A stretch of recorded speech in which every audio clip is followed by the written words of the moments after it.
August 24, 1940. 23:15 hours. Somewhere over the charcoal black expanse of the English Channel, inside the cramped, plexiglass, greenhouse, nose of a Heinkel He-111, the world is a dissonant symphony of vibration and cold. To the pilot, seated in the asymmetrical portside cockpit, the twin Junkers Jumo 211 engines are not just machines. They are a physical weight pressing against the eardrums. Their $1,200 HP dollar output translated into a constant, bone-deep shudder. 1 outside, the night is absolute, save for the faint, ghostly glow of the instrument panel and the occasional phosphorescent flash of whitecaps thousands of feet below. The air is thin, smelling of stale oil, sweat, and high-altitude ozone. To your right, the observer bombardier hunches over his charts, his face illuminated by a hooded lamp. He is searching for a signal, the Nicobine. This crooked leg radio beam is the invisible thread supposed to guide them to their destiny. Point 2. The crew listens for the Morse code in their headsets. Dots to the left, dashes to the right. When the two sounds merge into a single, high-pitched, equi-signal tone, they know they are on the path. Point 2. Their target is precise. The Thames Haven Oil Terminal. It is a vital artery of the British war effort, a cluster of tanks and docks nestled on the outskirts of the great metropolis, far enough from the civilian center to satisfy the Führer's standing order: do not bomb London. Point 3. For weeks, the Luftwaffe has focused its fury on the Royal Air Force's airfields, its radar stations, and its industrial heart. The objective is clear: achieve air superiority, destroy the RAF, and clear the way for Operation Sea Lion, the invasion of the British Isles. Point 4. But tonight, the math is failing. A crosswind, unnoticed or miscalculated, is pushing the formation of Camp Jeschwader 1, KG-1, steadily to the west. Point 7. The Nicobine beams are being jammed or bent by British, Meekening, stations, though the German pilots do not yet know it. Point 2. In the darkness, distances become deceptive. The silver ribbon of the Thames, which should serve as a landmark, is shrouded in mist, and the total blackout of a city holding its breath. The bombardier adjusts his goer's visors. He sees the reflection of water, the dark shapes of docks, and the silhouettes of warehouses. He assumes he is over the estuary, over the industrial outskirts. He gives the word. The bomb bay doors cycle open with a mechanical groan, and the Heinkel lurches upward as 2 tons of high explosives depart the airframe. Point 8. The pilot banks the aircraft back toward the coast of France, confident that the mission is a success. Behind them, the first flickers of orange light begin to dance on the horizon. They do not realize they have just dropped the opening notes of a firestorm that will consume the world's largest city. They have no idea that their navigational error has just signed the death warrant for the Luftwaffe's victory. The pilot believes he is a professional executing a clean strike. He does not know he has just become the catalyst for the greatest strategic pivot in modern history. The bombs are not falling on oil tanks. They are whistling down toward the ancient, crowded streets of the City of London. The realization is about to strike, not just the ground, but the very heart of the British Empire. Section 2. The fire in the Barbican. The silence of Forest Street in the City of London is not the silence of peace. It is the silence of an animal playing dead. At 0:15 hours on August 25th, the air raid sirens have yet to catch the approach of the lone stragglers of KG-1. Then, the air itself seems to tear. The first explosion is a physical blow that shatters every window for blocks. It hits near the Barbican, at the intersection of Wood Street and Forest Street. This is the square mile, the financial heart of the world, a place of stone churches and narrow alleys that have stood since the Middle Ages. The bombs, a mix of high explosives and incendiaries, do not discriminate between a military dock and a civilian bedroom. Imagine standing in that street. One moment, the only sound is the distant hum of the city's remaining gas lamps. The next, the world is orange and white. In the basement of a nearby tenement, a family is thrown from their bunks by the sheer overpressure of the blast. The smell of pulverized brick, sulfur, and ancient dust fills the air, choking the survivors before they can even scream. Above them, the Church of St. Giles without Cripplegate, a sanctuary where Oliver Cromwell was married and John Milton was buried, is gutted by fire. The roof collapses in a rain of charred timber and molten lead. Outside, the street is a landscape of nightmares. Gas mains have ruptured, sending geysers of blue flame 10 feet into the night sky. 9 people are dead instantly. These are not soldiers. They are clerks, watchmen, and grandmothers. In Bethnal Green and West Ham, similar scenes of chaos unfold as 76 separate incidents are reported across the capital. This is the first time since the war began that the central city of London has been struck. By 2 o'clock hours, the reports are reaching the underground bunker at RAF Uxbridge, the nerve center of No. 11 Group. Air Vice Marshal Keith Park looks at the map. The markers for the hits are clustered in the East End and the city. He knows the German strategy. He has spent the last month watching them systematically hammer his airfields: Manston, Biggin Hill, Kinley. He expects them to keep at it until the RAF is a pile of broken wood and metal. But this is different. The question in the bunker is immediate. Is this a change in the war? Is Hitler finally launching the terror bombing he threatened? The RAF commanders have seen what happened to Warsaw and Rotterdam. They have been waiting for the blow to fall on London, the valuable fat cow, as Churchill once called it. While the fires still rage in the Barbican, a car speeds through the empty, lightless streets toward 10 Downing Street. Winston Churchill is awakened. He has shown the reports. He walks to the window, looking out toward the glow in the east. He does not see an accident. He sees a provocation. He sees an opportunity. The gentleman's agreement that had kept the great capitals of Europe relatively safe from the worst of the aerial slaughter has been shattered by a single pilot's miscalculation. For the British Prime Minister, the blood on the pavement of Fore Street is the political permission he needs to do the unthinkable. The revelation is simple but devastating. The war has moved from the airfields to the homes of the people. And Churchill knows exactly how he will respond. To understand why a few bombs in the Barbican mattered so much, one must understand the state of the Royal Air Force in late August 1940. History often remembers this period as a time of heroic dogfights in blue summer skies. But for the men on the ground, it was a slow, grinding collapse. By August 24th, fighter command was at its breaking point. The Luftwaffe's Adler Tag, or Eagle Day on August 13th had failed to destroy the RAF in a single blow, but the subsequent 10 days of focused attacks on sector stations had been devastating. Airfields like Manston had been hit so many times the ground was more crater than grass. It had effectively ceased to function as a forward base. The Dowding system, the sophisticated network of radar, ground observers, and telephone links, was the only thing keeping the British in the air. But the system relied on communication. Every time a German bomb severed a telephone line or shattered a sector operations room, a blind spot appeared in the British defense.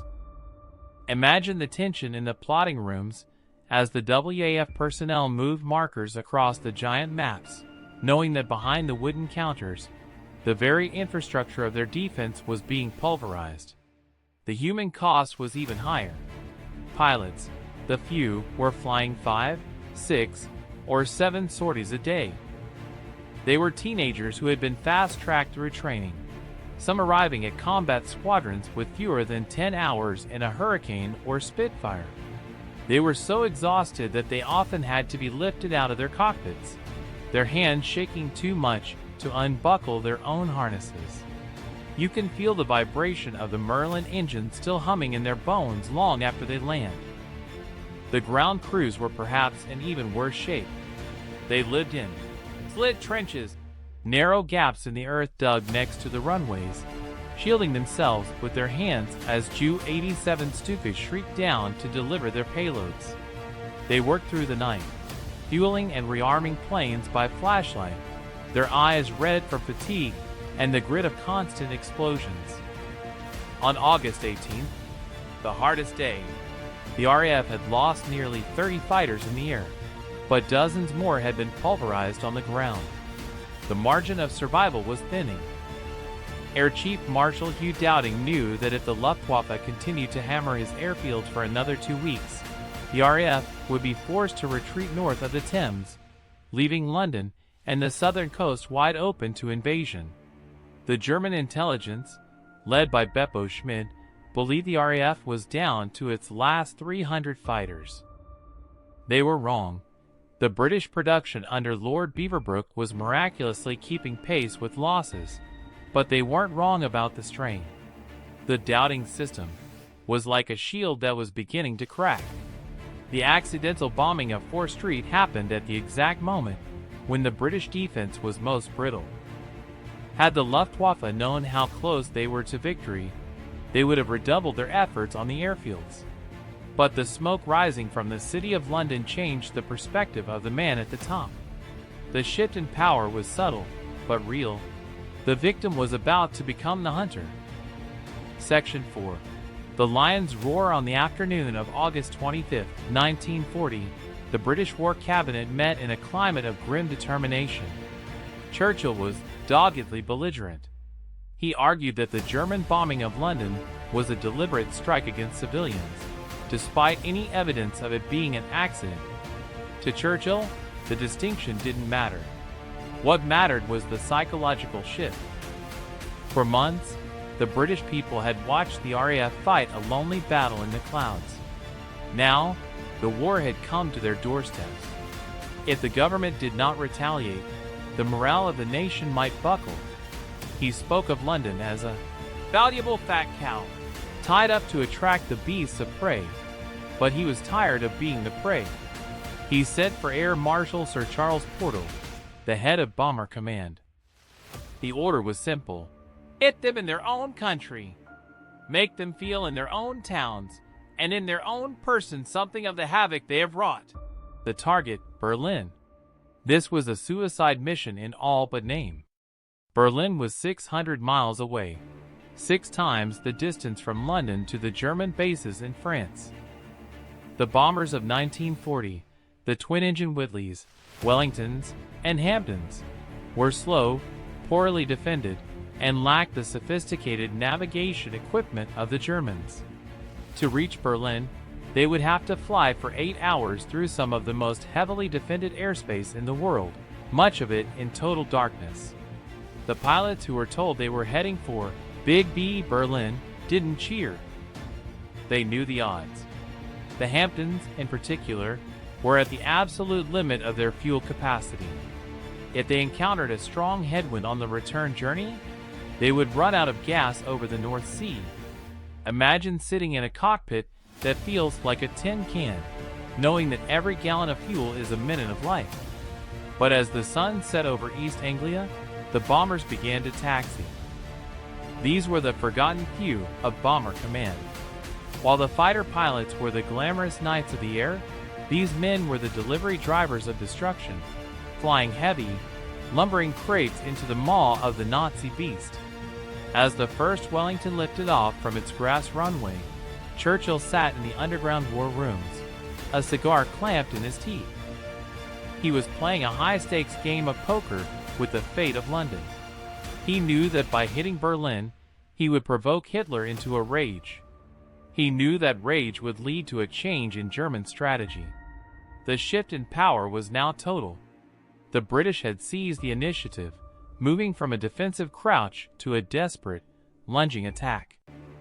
The first crack in the German armor was about to be widened by the roar of 81 British engines. Section 5. The Long reached the flight to Berlin on the night of August 25, was a journey into the void. The crews of the 81 bombers flew in a stream, but in the darkness, they were effectively alone. There was no radar to guide them, no nicobine beams. They relied on dead reckoning, calculating their position based on speed, time, and compass heading, and the occasional glimpse of a star through the cloud cover. Berlin was a city that believed itself untouchable. The blackout was in effect, but the anti-aircraft defenses, the flak towers and searchlight batteries, were the best in the world. As the first British bombers crossed the German border, the scale of the challenge became clear. The searchlights were not just lights, they were tentacles, a blue-white glare that could blind a pilot instantly, leaving him disoriented and helpless against the flak. The weather was against them. Thick clouds covered the German capital, obscuring the primary targets: the Simonstadt Industrial Works, the Tempelhof Airport, and the Henschel aircraft factories. The pilots circled, desperate to find a gap in the mist. Some spent nearly an hour over the city, dodging shells that burst with a terrifying crump and a flash of orange, buffeting the aircraft like a toy in a storm. When they finally dropped their bombs, the physical damage was slight. A few houses were destroyed in the suburbs. A few incendiaries hissed into the parks. One bomb hit a garden, killing a cow. Another smashed into an apartment block, injuring a few civilians. In the vast geography of Berlin, it was a pinprick, but the psychological scale was seismic. In the basement shelters of Berlin, the sound of the explosions was the sound of a promise being broken. The people looked at each other in the dim light. They remembered Göring's boast. They remembered being told that the Luftwaffe had won the war. And yet, here were the British pirates dropping high explosives on the capital of the Thousand-Year Reich. On the return journey, the predicted headwinds hit. 3 Hamptons ran out of fuel and ditched in the cold gray waters of the North Sea. Other bombers limped back to England with their tanks nearly dry, their fuselages riddled with shrapnel. But as the pilots climbed out of their planes in the dawn light of August 26th, they were met by a jubilant press. The headlines were already being printed: RAF bombs Berlin. The revelation was profound. The war was no longer one-sided. The valuable fat cow had bitten back. And in a mountain retreat in the Alps, a man with a toothbrush mustache was about to lose his temper in a way that would rewrite the history of the 20th century. Section 6. The broken promise. The news of the Berlin raid reached the Berghof like a cold draft. Adolf Hitler was reportedly furious and enraged. This was not because he harbored any love for the infrastructure of Berlin, but because the raid had punctured the myth of Nazi invincibility he had so carefully constructed. A year earlier, on August 9, 1939, Hermann Göring had declared to the Luftwaffe, "No enemy bomber can reach the Ruhr. If one reaches the Ruhr, my name is not Göring. You can call me Meyer." In German culture, Meyer was a common name, and the phrase, "You can call me Meyer," was a vernacular idiom for something impossible, much like, "You can call me a monkey's uncle." But now, the impossible had happened. The next morning, the people of Berlin emerged to find the Meyer, jokes starting to circulate in whispers. Air raid sirens were derisively called Meyer's trumpets. The invincibility of the Nazi state had been punctured. It didn't matter that the damage was minimal. What mattered was that the British could get through. Inside the Luftwaffe, the blame game began. Göring was humiliated. He had been the master of the air, and now he was being mocked by his own people. To save face, he demanded that the Luftwaffe retaliate with a force that would erase the British capital from the map. Hitler was still hesitating. He was focused on Operation Sea Lion, still trying to break the RAF's fighter strength in the south of England. He knew that shifting the bombers to London would give the British airfields a reprieve. From a purely military standpoint, It was a mistake. Then came September 4, 1940. Hitler appeared at the Berlin Sportpalast to give a speech to a massive, carefully selected audience of social workers and war veterans. The atmosphere was electric with a manufactured, fanatical energy. When Hitler took the podium, he didn't look like a statesman. He looked like a man possessed by a singular, burning hatred. In England, they are asking, "Why doesn't he come?" Hitler shouted, his voice cracking with emotion. "Be calm. He is coming! He is coming!" The crowd erupted in a roar of Sieg Heil. Hitler then turned to the bombing of German cities. "If they declare that they will attack our cities on a large scale, we will erase theirs." The rhetoric of total war was being born in that moment. He promised that for every bomb the British dropped, the Luftwaffe would return 100. He promised to eradicate British cities one by one. The shift in power was now verbalized in public. Hitler had allowed his emotions to override his strategy. He had walked right into the trap Churchill had set for him. The accident of 4th Street had led to the retaliation of Berlin, which had led to the rage of the Sportpalast. The revelation was clear. The Germans were no longer fighting to win a war. They were fighting to settle a score. Section 7. The fatal pivot. The week following Hitler's Sportpalast speech saw the most critical shift in the history of the Battle of Britain. To the pilots of the RAF, the situation had never been more dire. Between August 24th and September 6th, the Luftwaffe had flown an average of 1,000 sorties a day, almost entirely focused on the sector stations of No. 11 Group. The RAF was losing planes faster than they could be replaced, and more importantly, they were losing pilots faster than they could be trained. The doubting system was on the verge of total collapse. If the Germans had stayed the course for another 48 to 72 hours, the British air defense in the south of England would have disintegrated. Then, on the afternoon of September 7, 1940, the radar operators at the Chain Home Station saw something they had never seen before.